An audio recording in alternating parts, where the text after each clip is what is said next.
Welcome to another episode of the Kinvestor Report, where we sit down with analysts and industry experts to discuss the latest developments of the junior mining, commodities, and small cap stock market. I'm your host, Arlen Hansen.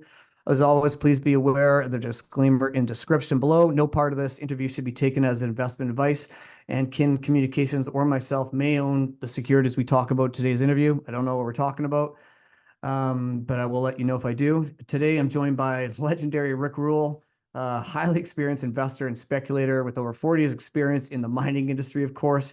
Obviously doesn't really need an introduction. Has been known to make a few good calls and I'm sure made a few shekels for his clients over the years. If you don't know him, a quick Google search is all you need to do. You don't need to listen to me. He's obviously a well sought after investment conference speaker, having presented at hundreds of resource and investment conferences over the last 30 years. And yeah, I'm super pumped to have him on the show today. Rick, thanks so much for joining us today. How you doing? Pleasure to have you on the show. It's my pleasure. Thank you for having me on. Awesome. So, Rick, you've been at this a long time. I'm sure you hardly need to work anymore. Yet I still see you around the shows, digging up investment opportunities, doing the circuit, doing these interviews, still highly relevant in this game. What's keeping you so involved in this industry? I guess one way that you can categorize people, if you want to, is that there are a lot of people who work to live, and there's some of us who live to work. If you define work as an unpleasant task that you have to do to sustain your lifestyle, I probably haven't worked more than 10 or 15 days in my life. Amen. I am delighted to get up in the morning. I'm delighted to go to work, albeit that mostly my commute is inside my own house today. And I sometimes resent having to stop working because it's so interesting to me. It is. It's such an interesting business, eh? The people and the characters and the places you get to travel. It's been a super fulfilling career for me.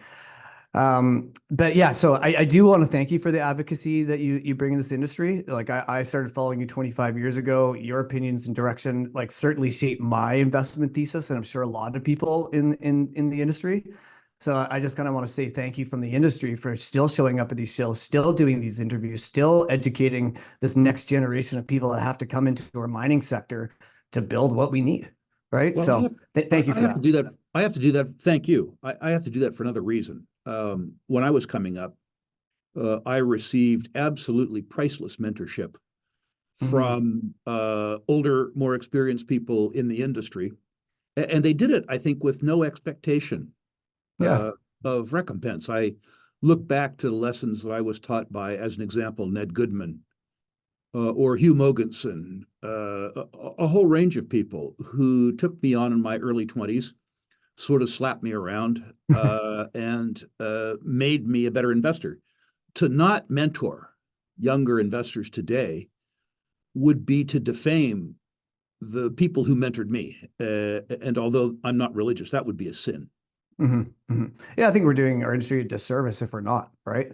Correct. So yeah, awesome. Well, lots to talk about. Gold, silver, uranium, copper, doesn't matter what we were talking about. Everything's making new headlines. I'd love to pick your brain on gold and everything there quickly. I guess there's a question in the market where like who's buying gold right now?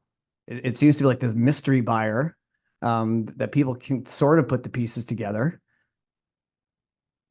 Any ideas? I'm not sure that the identity matters. I think if we look back over the last 2 years, it's very clear from the data that the majority of the buying was non-US and mostly non-Western central banks.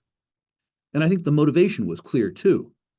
The weaponization of the US dollar by the US government, the extraterritorial imposition of US power around the world, through firstly the monetization of the SWIFT banking system, which wasn't US property and isn't US property, and the application of sanctions by the US government against foreign governments in an attempt to extraterritorially impose US will on others. Whether or not you agree with the policy, you can't deny that the extraterritorial imposition of US power in other countries is regarded by those other countries as a threat. 100%. Odious. And then finally, the confiscation of the US dollar, of the US government, by the way, I'm sorry, of $300 billion worth of US treasuries owned by the Russians. You may or may not agree with the US opposition to Russian policy, But the fact remains that the US government stole $300 billion of Russian wealth. And that made other governments concerned about whether or not the US government would do the same thing to them if their policies were in contradiction to US official wants. So I think it's very clear that the buyers of gold for the last 2 years have been foreign central banks, understanding that it isn't in their interest to have as a store of value or a medium of exchange US Treasury securities. What began to happen 6 weeks ago is very interesting. Until 6 weeks ago, retail buyers of gold, at least in the West, European and North America, were net sellers. If you look at the data from ETFs, exchange traded funds around physical precious metals, it's all redemptions. there were in redemptions. That turned around 5 or 6 weeks ago. And although I would suggest that the principal motivators now are still Chinese citizens, Indian citizens, and foreign central banks, there is some evidence to suggest that very high net worth families, particularly in the Middle East, and much later and in much smaller fashion, retail buyers in the West have joined the party. Mm-hmm. I personally maintain the position that people in Western countries, individual in Western countries, are extremely underinvested in gold. The statistics available from me, and I need to credit JP Morgan Chase for this, suggest that the market share of precious metals and precious metals related investments in the United States is less than 0.5%. Yeah.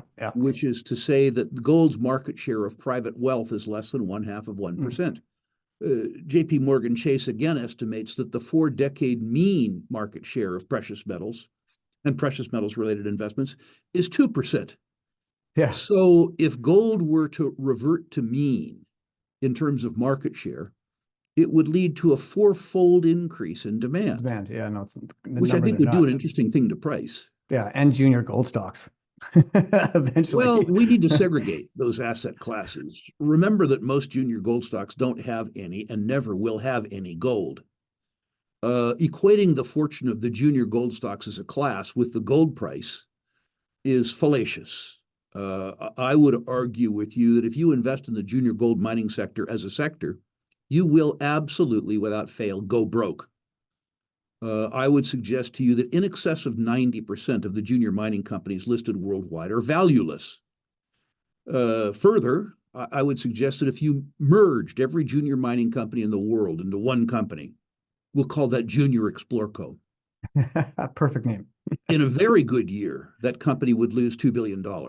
Yeah. That's a year when they can't raise any money. That's good for investors. They can't raise any money, so they can't lose much. In a bad year, it would lose $5 or $6 billion. So, Arlen, how much would you pay to buy a company that lost $2 billion a year? Would you pay 8 times losses, 12 times losses? Maybe in a bull market, 15 times losses? Yeah. That broad statement overlooks the fact that 5% of the issuers generate so much performance that they add legitimacy and occasionally luster to a sector that loses $2 billion a year. Yeah. If you're going to come down into the junior space, be prepared to stomach volatility and be prepared to do a ton of work. Yeah, due diligence. Yep. Right. People, otherwise, people, confine your investments to the bullion and the higher quality companies. Yeah, no, I really appreciate your comments on that of segregating those assets. So, I've been in the junior gold space and that gets exciting. But I'm also close enough in the industry where I get to follow the smart people and the smart geologists and the smart money. Right. So I do have an advantage just being like soaked into this industry so much. Going back to this global asset allocation, because I was talking to Lobo Tiggre the other day about it, and he wanted me to ask you this because I asked him and he didn't know. When you're talking about percentage of allocation to the retail or institutions or central banks, he wanted to know, are the sovereign wealth funds kind of part of the reported global portfolio allocations, or is that something unreported? Do you know? I don't know the answer to that. Okay. I know that at Sprott, when we first brought out the exchange traded physical trust, the Sprott, the gold trust, the Silver Trust, stuff like that. We were initially disappointed in the uptake by central banks of those products. We thought that the exchange-traded products would be very good products for them, particularly when they traded at a discount, because they were redeemable. It was a way that a foreign central bank could acquire. Remember that these units were redeemable and convertible. But they could acquire 100,000 ounces of gold at a 1% discount, as opposed to at a premium. The foreign central banks mostly, I think, wanted physical control of their own gold. Interesting.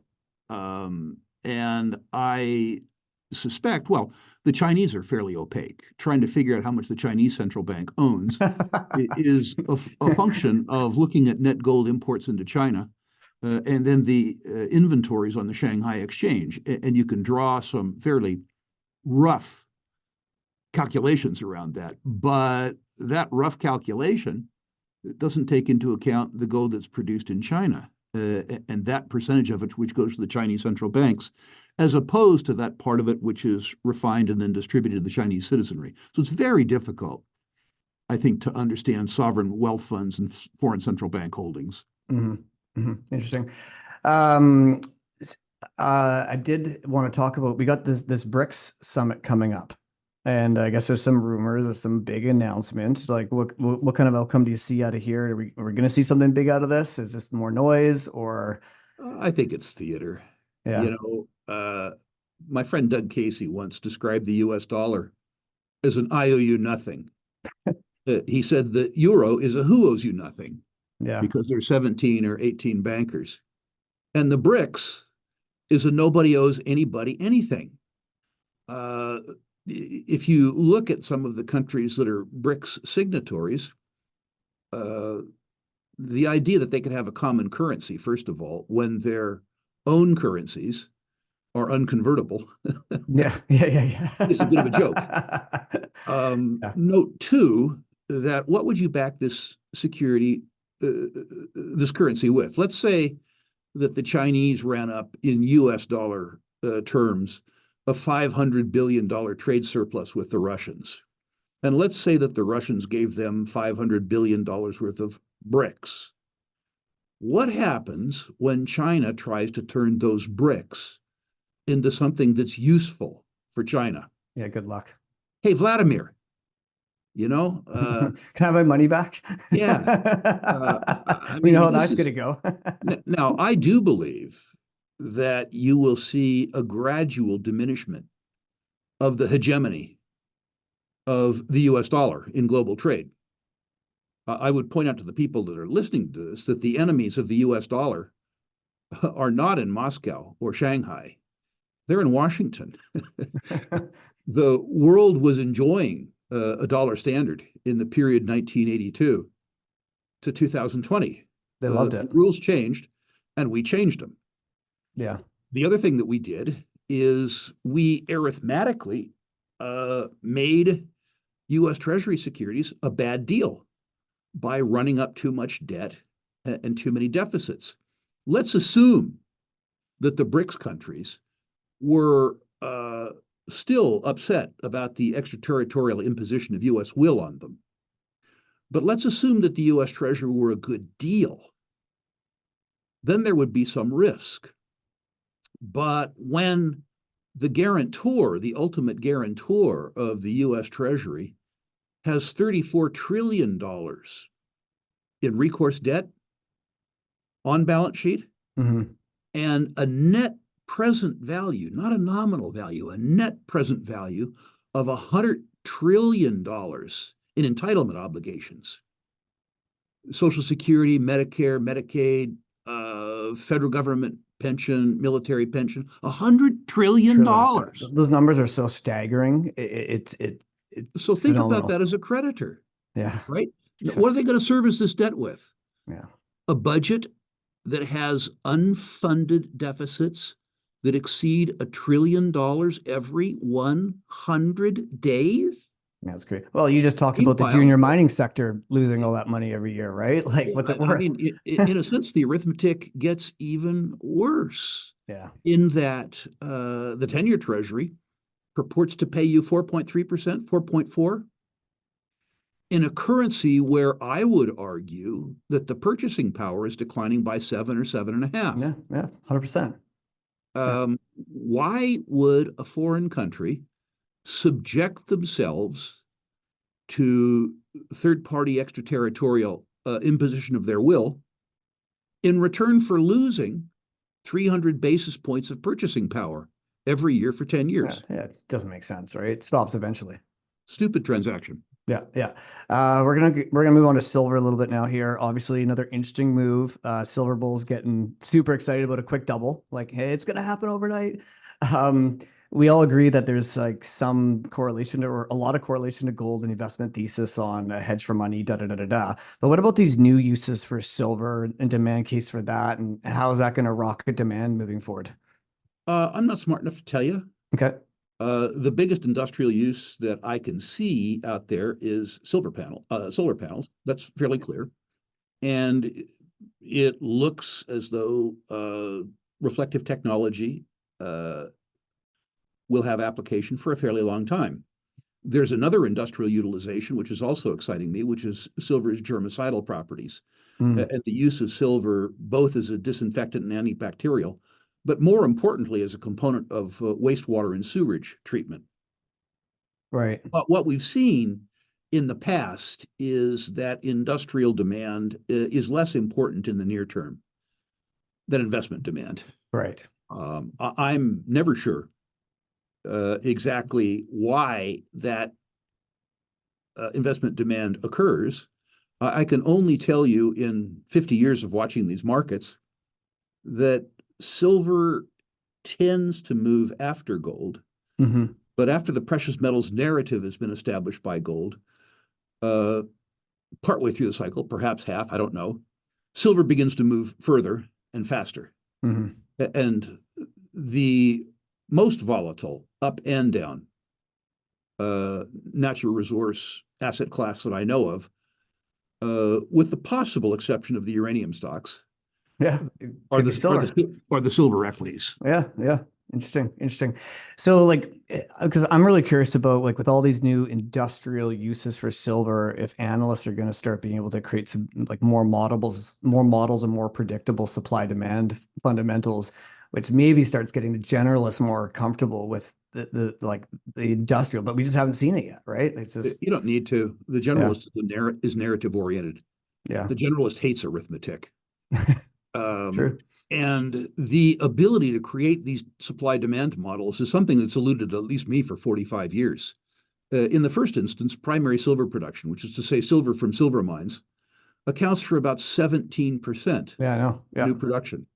yeah. The rest comes from recycling, which is really a function of the silver price itself, and byproduct production from gold mining, Lead, zinc cop. mining, Yeah. lead mining, copper mining. So, in order to get a new mine supply forecast, you are looking at recycling rates, which are themselves price dependent. Hmm. It's sort of a circular feature. And you need to understand something about the anticipated price for all those other metals and the amount of capital deployment that's taking place in those mines, which is a long way of saying forecasting supply is impossible. Yeah. The second part of You're that, really at the mercy of that lead, zinc, copper, gold increased production. You just really are. you're at the mercy of something else. Almost all the silver that's ever been mined is still supply. Right. Yeah. And it comes on the market from places that you don't know it exists, in particular India, Pakistan, Bangladesh, and Sri Lanka. Hmm. Uh, According to reasons that are difficult to calculate. As an example, were there a bad harvest in India? And were the Indian peasantries needing to dishoard their savings in order to feed their families or send their kids to school, you'd see a bunch of silver come on the market for factors that were completely unrelated to anything that you might read about on the internet. Right. Yeah. For sure. There's always a reason to sell for somebody. Yeah. Right. So it's very, very difficult to construct supply and demand models around silver. I've wasted a lot of time. Yeah. searching for one that worked. And now I've just decided at age 71, Buffett describes the futility of trying to know the unknowable. Yeah, fair enough. It was interesting you brought that up. I had that in my scripted questions for you, Rick. I was like, what about this byproduct silver production? Right. So I'm glad you brought that up. Do you, very quick question, do you pay attention to the gold silver ratio much or just give Not at much all. credit? Yeah, fair Not at enough. all. I don't know how that relates to utility. Yeah, I think that demand and price for commodities isn't related necessarily to geologic scarcity, but rather to utility. yeah, If we found a bunch of cool uses for silver, the fact that silver was 16 times more abundant than gold wouldn't matter much. yeah, I think it's interesting. I think the gold silver ratio is a factoid, which is to say it's true, but it's irrelevant. Uh, 100%. Yeah. where it is relevant is because enough people believe that it's relevant that Creates it investor demand. certainly aids newsletter sales, and it certainly is effective for clickbait on the internet. But I don't think it has any predictive ability with regards to silver markets, except in the very near term. Yeah. Yeah, true. Okay, we're gonna move on to uranium, then we'll wrap this up here. Something very near and dear to my heart for 20 years, a lot because of you. Incredible run, big moves in a lot of the big names, lots of money being raised, juniors staking ground, companies trying to fix themselves by acquiring something in the basin. What does that tell you about like the general cycle that we're in uranium? Well, it goes back to a much broader cycle, Hmm. which is to say human fallibility. If you and I had done a 2 hour long interview in 2022, and you had advertised Rick Rule and uranium as broadly as you possibly could on the web, Yeah, we would have had 8 listeners. yeah, 8 likes.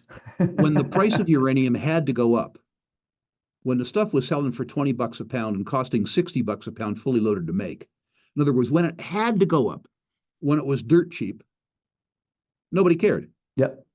Now the price is above the incentive price for new production. The price doesn't have to go up anymore. A basket of juniors constructed in 2022 has probably up fourfold in that Yep. period of time. So now that the price action has made the narrative less valuable, everybody values the narrative. Now, if you did 2 hours with Rick Rule on uranium, you'd probably get 50,000 views, particularly if I deigned to give you 5 picks, Yeah. which is to say the least overvalued part of the uranium sector or something like that. Um, so I think you have to deal with that. Yeah. The easy money has been made in uranium when a commodity goes from unloved To loved. and in liquidation to loved or even tolerated. The easy money has been made. What's unique about uranium and what investors, true investors, not morons, but true investors have to understand is that the structure of the uranium market is changing. And it's changing in a way that hasn't occurred in any other commodity. And it's extremely bullish for the subset of uranium juniors that are legitimate, Hmm. a small subset, admittedly. What's changed is the emergence of the term market. Uh, this is important because nascent producers can lock in contractually purchase agreements over time with investment quality buyers. That means, unlike any other commodity on the planet, for periods of time as long as 15 years, you can lock in contractual volumes at contractual prices. You can't do that in the oil business. You can't do it in the gold business. You can't do it in the iron business. What this means is that over time, capital availability and the cost of capital, debt capital to uranium juniors can be the lowest of any resource sector.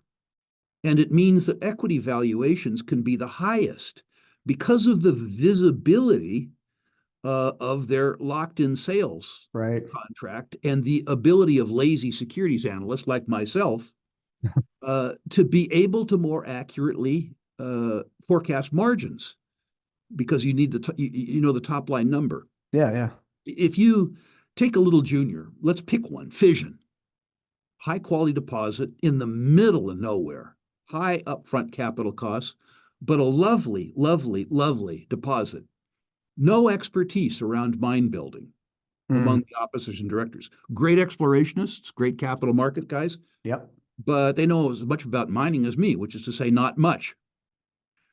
Having a drilled off reserve, having a full feasibility study, and having the ability to have the mine built on a turnkey contract with an engineering firm, and then having the ability to sell 60 or 70% of the production of the mine 15 years out with an investment grade counterparty, a Tokyo Electric Power, a China General Nuclear, an Ontario Hydro, a Southern Company, a Duke Company, means that a company that wouldn't have had a hope in hell of financing that mine to production, would have had to sell it, now has a pathway to production. Now they have the ability to go to Rio Tinto or Cameco or BHP and say, if you made us the right offer, we'll sell. But it's not like we're without alternatives. We can hire a team, maybe from you. We can get a fixed contract. Maybe we pay too much to build the mine. And we can sell 15 years of forward sell 15 years of production to creditworthy counterparties, and we can build this mine ourselves. This circumstance, Arlen, doesn't occur in any other resource commodity on the planet. And it's extremely important. We won't be able to make investment decisions based on this for 3 or 4 or 5 years because the companies aren't disclosing the contents of their term contracts. But you will see the market progress. You will see the market award lower cost of capital to companies that have fair disclosure around their terms. And in a capital-intensive business, a lower cost of capital is one of the most important competitive advantages.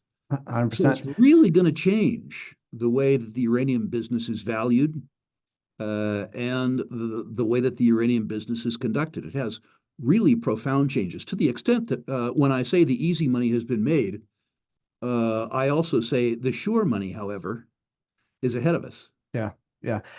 Speaking about options, when are we going to start seeing some M&A activity? And like, I think right now the market sees, the only possible buyers like a Cameco out there, right? Because they're public. But do you think start seeing some other kind of mining companies stepping in the space just because, hey, there's just so much money to be made here. This is simple mining and we understand this? Well, I'm not sure it's simple mining, but you're starting to see consolidation among the juniors, which has to happen. You know, Boss, as an example, Deep Yellow. There have been other juniors that have engaged in lateral acquisitions. And this is important. Larger companies have greater trading volumes and hence a lower cost of capital. They also have the ability to lower their relative general administrative costs. If they acquire more assets, then the cost to manage relative to assets under management can decrease. And on a pro forma basis, at least, they can have lower management cost relative to EBITDA because they have larger EBIT.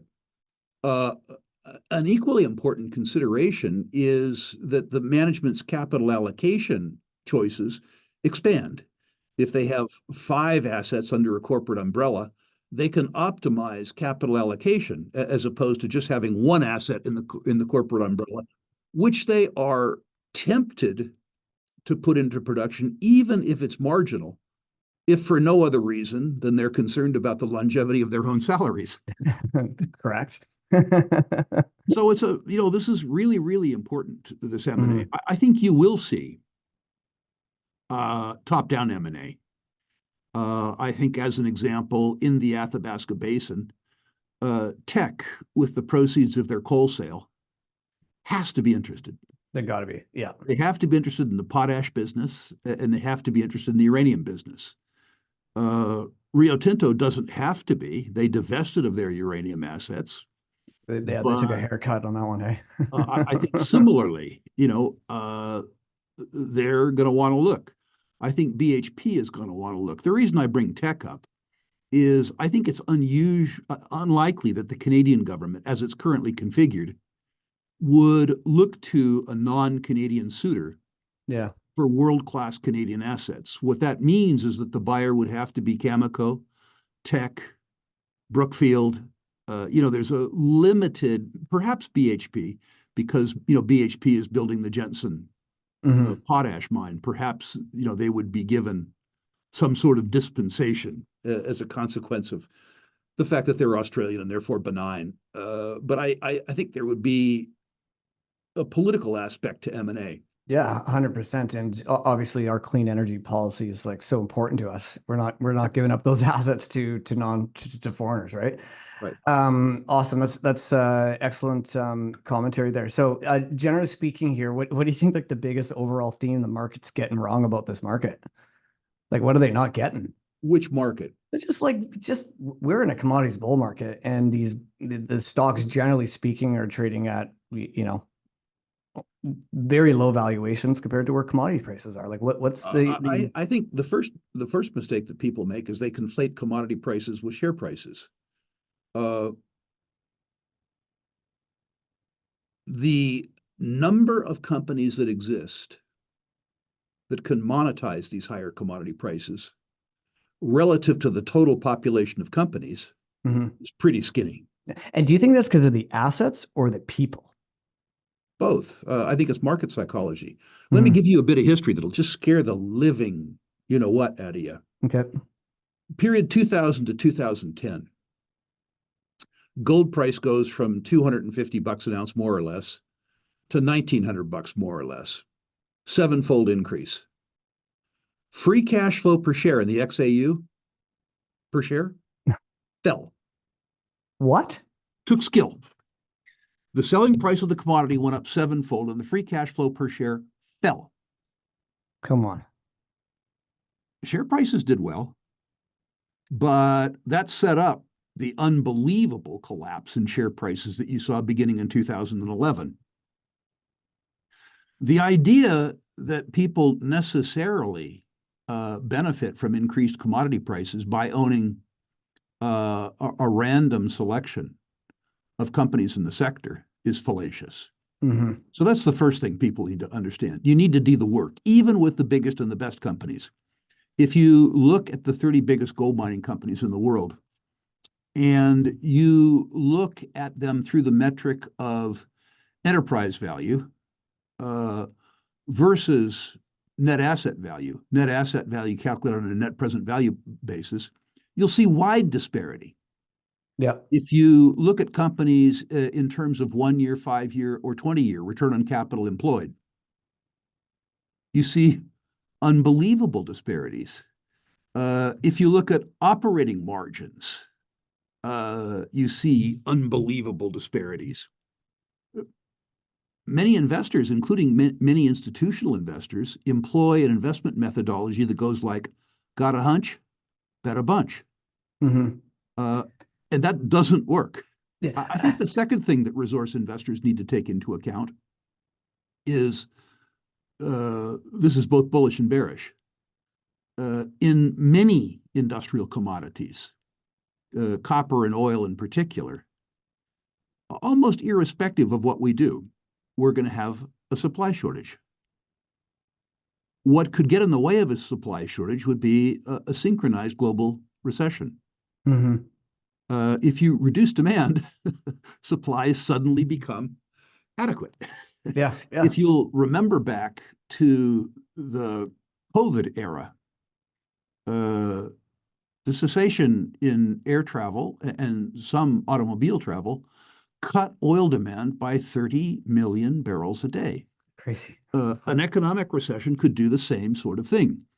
If you look at the fact that over the next 5 years, no matter what we do, we're going to experience declining copper production.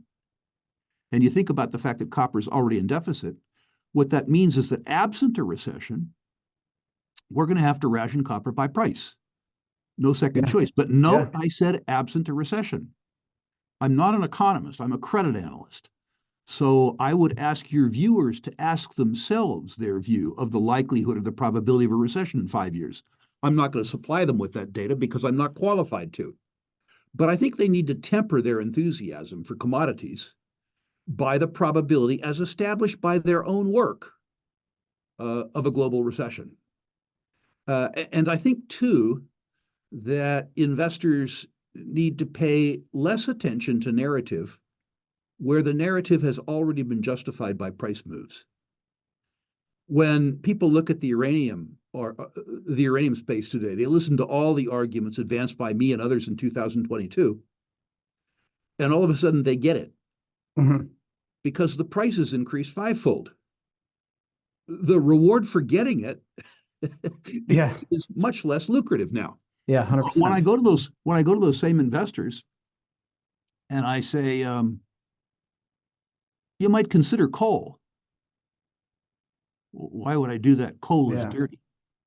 Coal's going to go to the way of the dodo. With wind and solar and stuff like that, we're not going to need any more coal. Bullshit. Largest demand year in history for coal was 2023. Wow. And we're ahead of it this year. Crazy. You got to learn to forget narrative. Yeah. And adopt arithmetic. Yeah. What I'm hearing from you to like your overall theme is like, this is much more of a stock picker's game. Like, just don't go in there blindly. Like, do your homework, do your diligence. If you want to be rewarded, you got to do the work, just like anything in life. Right? Nothing in life comes easy. That's worth it. That's right? Correct. So yeah, no, I love that the general theme that you're bringing to the table here. I think it's super important. So just to wrap things up here, do you mind rattling out a couple names in those various spaces that you like right now? Or, yeah, I'm not going to hold you to it with the caveat, of course. This is not investment advice. These are appropriate to me. Yeah. I'll tell people why I like stocks. For the 5-year time frame, with money that you have to make some money on, ExxonMobil. Yeah. A wonderfully efficient capital allocator in the oil and gas business. Their competitors, including state-owned firms, are underinvesting in sustaining capital to the tune of $1 billion a day. This impairs their ability to produce 2 or 3 years out. Exxon is making the sustaining capital investments. They're making new projects investments. And by the way, they just doubled down by spending $60 billion on Pioneer to increase their Permian Basin assets. Meanwhile, they are increasing distributions to shareholders via dividends and buybacks by 14%. And on top of that, they participated in a series of discoveries in Guyana, now over 11 billion recoverable barrels, that's so gigantic that it can move the dial on Exxon. Wow. Now, I'm not trying to say that Exxon can't fall 30% or 40% at some point in the next 3 or 4 years. I'm not saying that. Buffett says don't invest a dime if you can't afford to see a 50% share price decline before a recovery. What I'm saying is that the company will be worth substantially more 5 years from now than it is today, but you don't have to wait because they pay you dividends. There's no time value of money constraint in Exxon. Because you get the dividend. Boring. And the next one I'm going to give you is even more boring. If you like the gold space, buy the best gold mining company in the world. Buy the best. That's Franco-Nevada. General and administrative expense relative to revenues, 11 basis points. Wow. 0.11%. Operating margins, the highest of any company in the world, including their primary competitor, Wheaton Precious, which is also a superb investment. In the royalty business, your gross is your net. You get a piece of the gold, but when they send out a CapEx bill, you don't get one. When they send out operating expenses, you don't get one. When they send out a tax bill, you don't get one of those either. It's a really, really, really good business. A fortress-like balance sheet and a 30-year track record of the intelligent application of capital. Now, 5-6 months ago, an asset that accounted for 15% of their net asset value was at least transitionally stolen by the government of Panama. Yep. The market's reaction was to take down Franco-Nevada by 42% for the asset, pardon me, the elimination of an asset that was 15% of NAV. Yeah. It tells you that people pay attention to headlines and don't do the arithmetic. The other thing I think you need to consider is that the agreements around that asset were subject to international arbitration. So the government of Panama is going to have to compensate their victims, First Quantum and Franco-Nevada. What form that compensation will take isn't certain at this time, but the idea that that's 100% write-off is a pretty silly idea. So I think you need to look there. Yeah. I think again that people who have long time frames in the industrial material space need to look at the very, very biggest and the very, very best companies. BHP, your risk there is that iron ore prices are probably too high. Yep. I can't say this, but they're probably too high. But I think if you take the 5-year view with their mix of businesses and the amount of cash that they're generating, that if your thesis, which is my thesis too, that we're short industrial materials as a species, BHP will pay you. If you can afford to take a bit of political and social risk, I think you buy Glencore, the company everybody loves to hate. When everybody else around the world was selling their coal assets, Glencore was buying them. Glencore said, send them to me. Yeah, exactly. Yeah. They bought a coal asset, or they bought 40% of a coal asset that they didn't own already in Colombia, 35-year mine life, and they paid 1.5 times free cash flow. Jesus. It's a good ROI. Way to go. Yeah. I mean, think about that.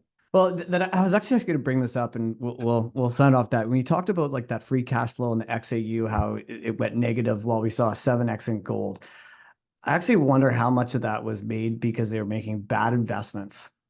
A lot of it. And having to write those off, right? We talked about Rio having to write off that half the war. Like they took a half $1 billion write-off on that, I think, or something like that. Like listen, that eats into cash flow, right? Like I know the guys at Kinross pretty well. They paid us $7 billion for Redback. Yeah. At the time they did that, I was thinking those guys must be a lot smarter than me. You know, I don't see $7 billion worth of value there. I assumed with that deep bench, and Ty Burt was a really smart guy. I figured, you know what? There's much more gold in Mauritania than I knew there was, I guess. Well, no. Yeah. There, $7 billion into that print. And they've probably put $500 million in capital behind it, and they've probably drawn $1 billion back. That's not very pretty for 25 years. No. At the same time, they bought, and I'm not going to just pick on Kinross, I'm just using them because they come to mind. Happens everywhere. They paid up for Aurelian, Yep. mishandled their political relations in Ecuador. I forget what they paid for Aurelian, but it was a great big number, wonderful deposit. And they sold it back to the Lundin family, for the same people they bought Redback from, for $250 million. That mine is now generating $250 million a year in cash flow. Yeah, good trade. And this silliness was very, very widespread, acquiring assets to grow without regard to growing margin, and to make capital expenditures in anticipation of ever higher gold prices, and to allow G&A to soar to unimaginable levels. I mean, truly unimaginable levels. Yeah, 100%. And also to ignore which they must have done on a net present value basis, ignore the fact that while the gold price was increasing, their costs were increasing very rapidly too. So the net present values that they were making their investment decisions based on were fallacious. They didn't take into account the fact that the price of energy tripled over the course of the decade. Yeah.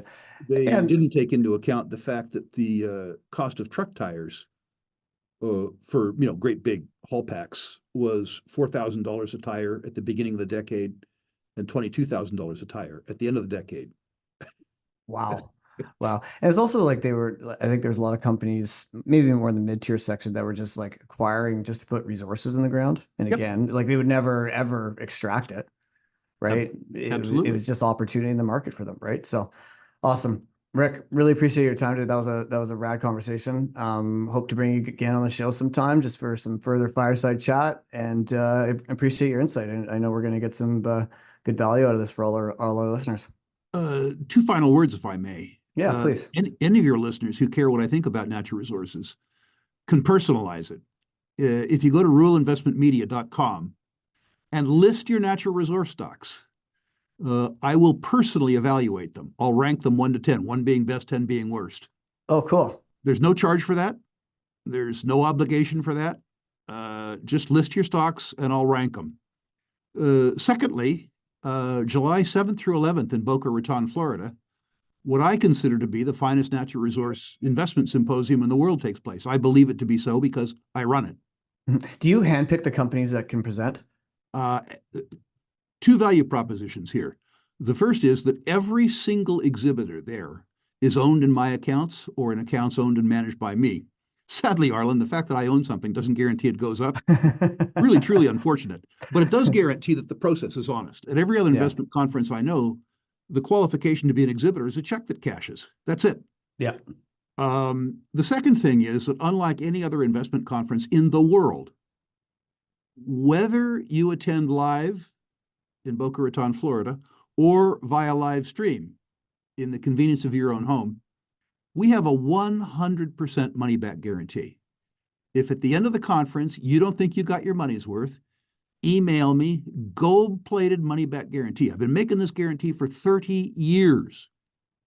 Our content has been good enough, we've had to refund less than 1/10 of 1% Awesome. of the money we charged over 30 years. But that notwithstanding, if you attend the conference either live or via live stream, and you think for any reason at all that I didn't deliver, that you didn't get your money's worth, I give you your money back. If I give you your money back, you don't get to view the tapes. You don't get to use the recordings after the conference. But I Yeah. suspect if I didn't give you your money's worth, you wouldn't want to listen to the recordings anyway. Yeah. So People with some great value show. You've been putting on an excellent show. And that was my question about like whether, hey, are these your hand curated selected companies? I think there's a lot of value in saying, yeah, these are the companies that I've vetted. So I think that's a great value add for people. And thank you for bringing it up because I was going to, and you did a much better job than I would have. you need to know that not every company I own has elected to come to my show. I Yeah. actually invited Exxon, and they politely declined. You don't have them on speed dial? Come on, Rick. Awesome.